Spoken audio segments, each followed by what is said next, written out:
Hello everyone, my name is Carlos from the Horology Club. Today I'm in Paris and we are very excited to be meeting Gautier, the founder and CEO of Trilobe. Hey Carlos, how are you? Very good, thank you. Very good having you. Thanks for making this trip to France. Oh, thank you. Yeah, it's very exciting. Very glad to have you there. And thank you for having the taste to bring a good bottle of Burgundy. Oh, thank you. It's quite cool, I must say. So for those uninitiated to your brand, can you tell us a little bit more about your brand, the philosophy behind it? Sure. The whole idea of Trilobe is really to say that we read time for the same manner for 7 centuries with these moving arrows and time which is fixed on the dial. And here the whole concept is really to reverse this referential reading time, and instead of having these moving arrows here, the time is moving, and the pointer of time, which is this trilobe, this shape of architecture, which is a little wink to my parents, which are architects, for architects. This one, right? Absolutely. So that's the trilobe that shows time, that will indicate time. For the joke, I'm always saying that there was no space on the dial for my name, so I had to find another one. But so that's how we read time, and to me, it's really it really embodies my vision of what is luxury, which is, to take your time. We always have time on the phone. It's always related to work, to stress, and to me, a luxury watch to me has gone beyond this point of just indicating time. It's not a tool watch to me.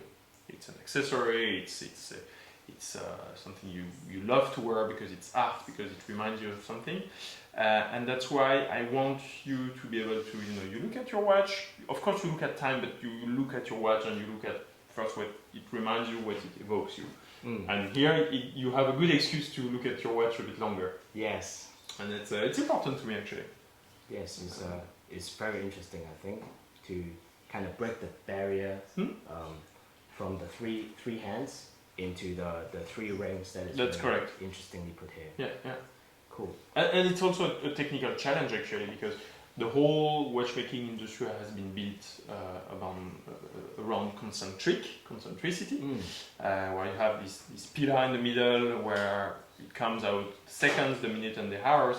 And here the whole complexity is that if your rings are eccentric and not concentric, you cannot have everything on one pillar. So everything has to be completely re-engineered, rethought, and that's the whole technical challenge that we faced initially, actually.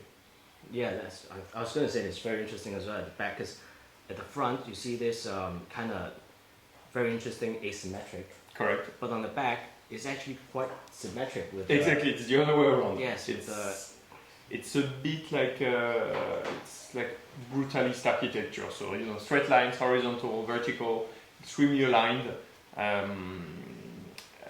And it was important for me, to have. So the movement is 100% in a house. I designed the whole movement, and to me it was important that it reflected our personality as well. So instead of having a classical movement where everything is a bit scattered, around the place, here everything is perfectly aligned and well placed.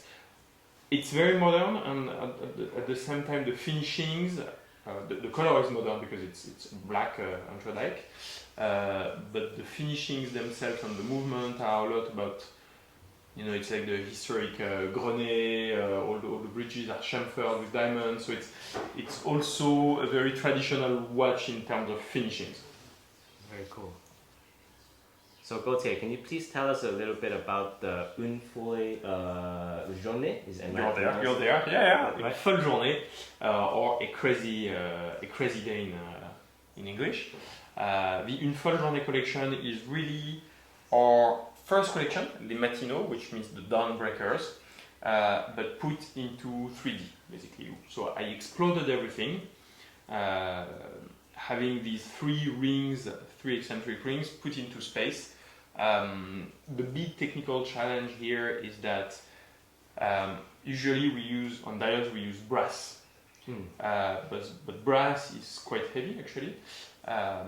So here, because the higher you are in the sky, the lighter you need to be because of the torque effect on the movement, we had to use titanium. Titanium is hard to manufacture, hard to polish. So we had a few issues there, and for the prototypes, we actually it catches fire when you manufacture it, right? Wow. Because the dust of the titanium mixes with the oil that you use to cool down the tools. And when we manufactured it the first time, the machine caught fire actually. Oh wow. And burned completely. Oh my So it God. does catch fire. That is one hell of a story. But the guy who did that had a good insurance. That's good. So each ring is actually it looks like you have 3 rings, but you actually have about 24 components, because you have the pillars that hold the rings in titanium as well, and each ring is made in 2 parts. So you have like a cup, which is mirror polished, that hosts the blue rings in titanium as well, that is treated in PVD. So because it's titanium, we cannot do the classic galvanoplasty treatment, which is easier to do. Here we do need to do PVD treatment, so in a vacuum chamber, so the whole complication that comes with it. And hence is a super cool result. You have this space-like watch with the 3 rings floating, especially the second one, because if you look at the seconds, it looks like it's... Exactly, in the second, it looks like it doesn't have any supporting structure. Absolutely. It's just a mystery how it's floating up there. So we spent a little spell on it before to have it right. And of course, everything is hosted under this huge sapphire bubble that we actually make in Japan, because we could not find a subcontractor in Switzerland. Which part is making the whole bubble, the whole dome is made nearby Kyoto, and then we polish it and we finish it in Switzerland. But it was a challenge as well, actually, this part. Oh. That's very cool. One of the coolest watch I've ever seen. Thank you. Can you give us a little bit of a teaser of what we can expect to see from Trilobe in the future? Alors, a few things to see. Of course, so we have in a bit less than 4 years, we came with 4 collections. So the Limatino collection, the initial one, then the secret version with the stars, then the Fantastic Night version. That comes in a secret version as well, and of course our last collection, Une folle journée, a crazy day. So we will come with a few exciting things this winter, a bit more complication, I would say, on one side, and of course we'll have cool variations of the Une folle journée watch. I'm not saying too much here, but I think we have something quite cool in preparation, but the creativity, I mean, in terms of collections and of collection plan, let's say, we have behind the wall here, we have cupboards filled with, I don't know, 20 years maybe of collections, different stuff, never using hands, of course, because you have great people doing great watches with hands, so I'm not going to do better than them. 20 years of what was that? I didn't quite we can do in terms of drawings of new stuff. We have stuff ready for the next 20 years, basically. Oh wow! For the next 2 decades already planned out. Absolutely. All right. And more to come, of course, because every day I create new stuff. So I'm not I'm not afraid of what's coming next. Creativity is still there, so that's a good thing, and always popping up. So a few surprises coming this winter, and yeah, I'm quite excited about the full journey variation that we're looking at as well.